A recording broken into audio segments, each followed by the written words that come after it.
that I can think of, things move forward. Artists like to, you know, if we were painters or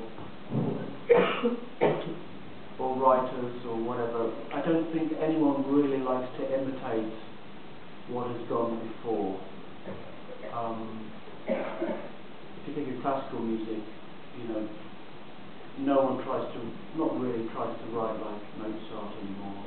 I mean, not successfully. Contemporary classical composers, I think, try and have their own voice. And I think jazz musicians,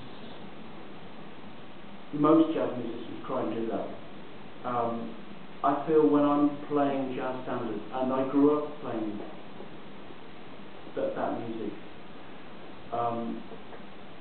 I feel I start to hear somebody else. So I start to hear Sonny Rollins or John Coltrane or something like that. I start to hear a style, and I feel less comfortable like that.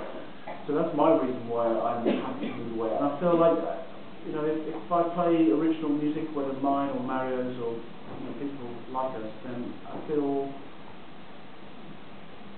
I'm not imitating people, which is the way I want to feel. Are we losing the tradition that used to happen in jazz, that people played other people's tunes? Because nowadays the idea that I get is, I play my tunes, you play your tunes, I don't play your tunes, you don't play my tunes. Well, there is a couple of points you just raised. My first initial point was, for me, the tradition is moving forward. So the tradition is change.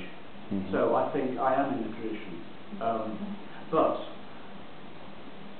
you are right, people want to play their own music. And if I'm brutally honest, not all original music is that good. Sometimes you hear bands where I feel the improvising is better than the composition. Sometimes I hear bands where I feel the composition is better than the improvising. And I think it's good to get a good balance. But for me,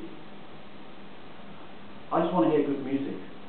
If we're talking about jazz, I want to hear good jazz music. It can be framed in any way. It can be free music. It can be with very involved compositions. I don't really mind. I want to hear good music that I feel something from. So for me, it's not a question of